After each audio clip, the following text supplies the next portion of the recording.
We provide you the platform to turn your dreams into reality. Give wings to your aspirations with KR Mangalam University.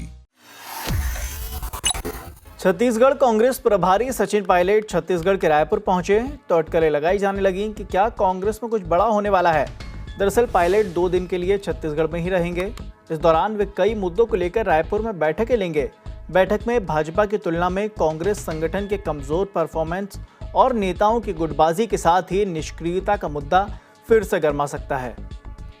आज पूरे प्रदेश से हमारी party के जो कार्यकारिणी के सदस्य हैं, जिला कांग्रेस के अध्यक्ष हैं, हमारे संगठन के जो प्रमुख सेल्स हैं, डिपार्टमेंट्स हैं, विभाग हैं, उन सब की हम लोग आज एक मीटिंग ले रहे हैं। अब तक जो हमने काम किए हैं उसकी रिपोर्ट ले रहे हैं और भविष्य में हम लोगों को क्या रूपरेखा बनानी है, क्योंकि संगठन को आप जानते हैं कि 2025 का जो वर्ष है वो राहुल गांधी जी और खड़गे जी ने समर्पित किया है संगठन के लिए।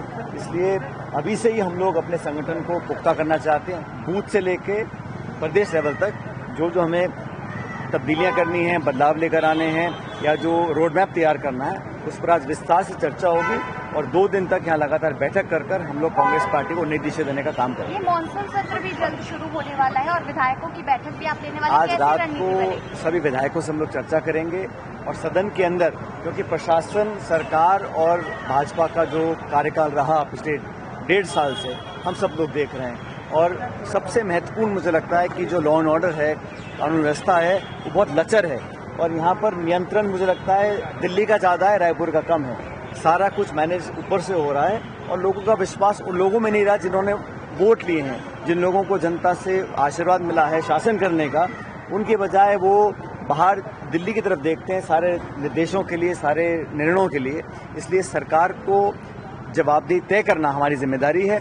सदन के अंदर हमारे विधायकों ने बहुत प्रभावशाली तरीके से मुद्दों को उठाया है, लेकिन स्टेट के जो जो इश्यूज हैं उन पर चर्चा करेंगे और सभी विधायकों से चर्चा करने के बाद आने वाले मानसून सत्र की रणनीति बनाएंगे। गृह मंत्री अमित शाह यहाँ छत्तीसगढ़ में कल नक्सलियों को चैन से सोने और बैठने नहीं। हम तो शुरू से ही हिंसा के खिलाफ हैं और LWE जो एक्सट्रीमिस्ट लोग हैं जो हिंसा का प्रयोग करते हैं उसके खिलाफ हमेशा से कांग्रेस पार्टी रही है।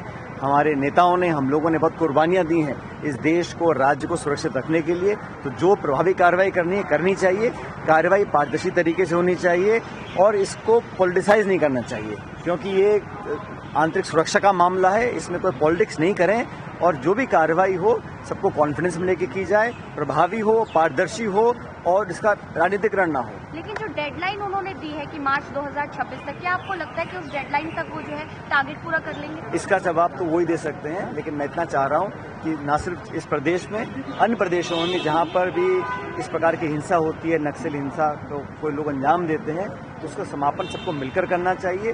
लेकिन इसमें जैसे मैं बार बार कहता हूँ, रेखांकित करना चाहता हूँ कि बहुत सोच समझकर कठोर कदम उठाने चाहिए। सारी कार्रवाई पारदर्शी तरीके से होनी चाहिए, क्योंकि कार्रवाई तो सरकार करवाती है, करने वाले जो हमारे अर्धसैनिक बलों के साथी हैं, पुलिस के साथी हैं, वो अपनी जान पर खेलकर इन चीज़ों में अपना भूमिका निभाते हैं। तो कार्रवाई पारदर्शी हो, जवाबदेही लोगों की तय होनी चाहिए और जो भी निष्कर्ष निकले उसका लाभ जनता को मिलना है।